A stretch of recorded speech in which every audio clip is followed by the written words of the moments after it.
Halo semuanya, selamat malam. Hari ini saya dengan Esther.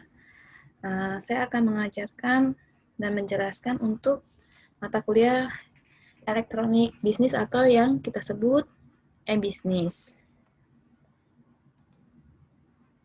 Hari ini pertemuan pertama untuk mata kuliah elektronik bisnis atau e-bisnis, yaitu tentang konsep e-bisnis itu sendiri.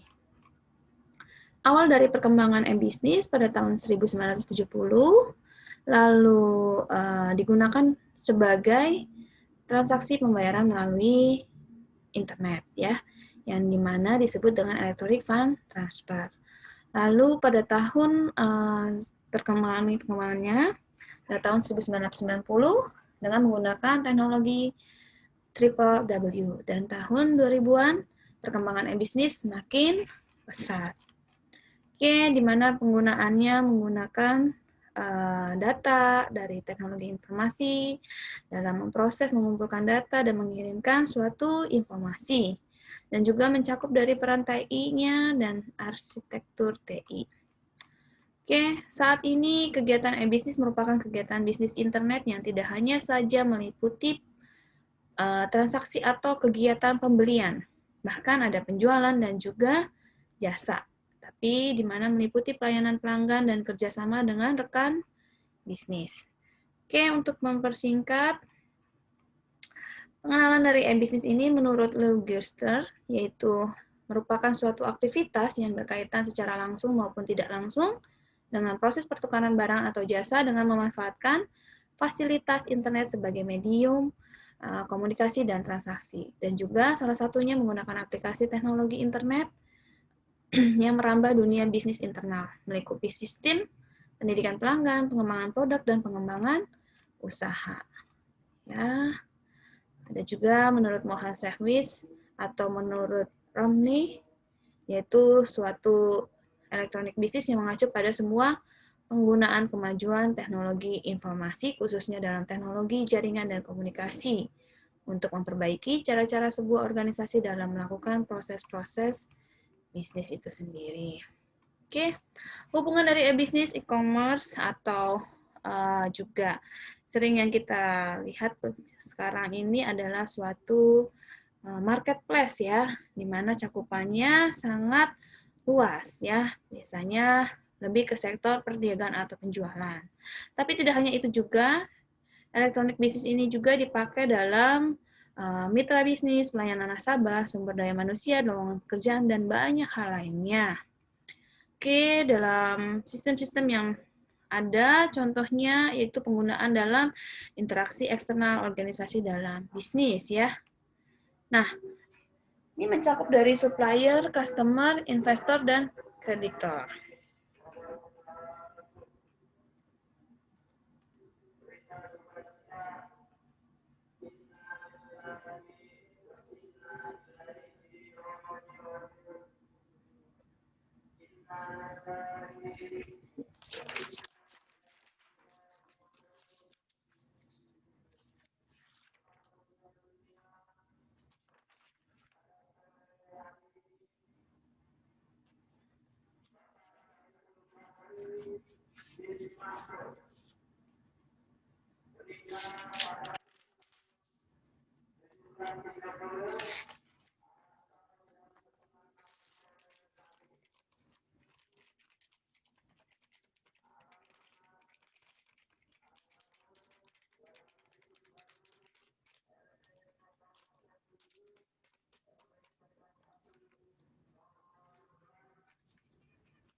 Oke, saya lanjut, saya ulangi. Yang pertama tadi saya akan bahas tentang interaksi eksternal organisasi dalam e-bisnis. Itu terkait dengan supplier, customer, investor, kreditor, the government, dan media. Dan ada pun juga kelebihan atau kekurangan dari e-commerce atau e-bisnis ini. Ya, yang pertama atau positifnya atau kelebihannya di mana akan adanya aliran pendapatan baru yang mungkin lebih menjanjikan dan tidak bisa ditemui di dalam sistem tradisional ya, di mana yang sering kita jumpai juga dapat meningkatkan pangsa pasar, menurunkan biaya operasional, melebarkan jangkauan, meningkatkan customer loyalty, serta memperpendek waktu produksi dan mendapatkan mata rantai pendapatan yang lebih. Nah, ada pun juga kekurangan atau negatif dari e-commerce dan e-bisnis itu sendiri, yaitu pertama, terjadinya pencurian informasi rahasia yang berharga, seperti mungkin penyalahgunaan data dan juga pengambilan data tanpa seizin oleh si penggunanya. Yang kedua, kehilangan kesempatan bisnis karena adanya gangguan dari pelayanan. Biasanya mungkin karena kita berbasis internet atau berbasis jaringan, ada beberapa kesalahan non teknis ya. Misalkan tiba-tiba listrik padam atau tiba-tiba jaringan yang tidak berfungsi dengan baik. Yang ketiga, kehilangannya kepercayaan dari konsumen. Contohnya misalkan ada beberapa macam faktor usaha yang dengan sengaja oleh pihak lain dijatuhkan reputasinya. Penggunaan akses juga oleh pihak yang tidak berhak, misalkan terjadinya pembobolan dalam sebuah sistem, baik sistem perbankan atau sistem penjualan atau sistem-sistem yang lainnya. Dan yang kelima yaitu kerugian yang tidak terduga. Kadang-kadang ada beberapa gangguan yang misalkan dengan sengaja mengambil suatu praktek bisnis yang tidak benar, misalkan dengan mengambil salah satu data kita, data pengguna, dan dijadikan disalahgunakan. Oke, saya akan bahas tentang dari sistem atau aplikasi e-bisnis itu sendiri, ya. Yang pertama ada ERP. Apa sih ERP?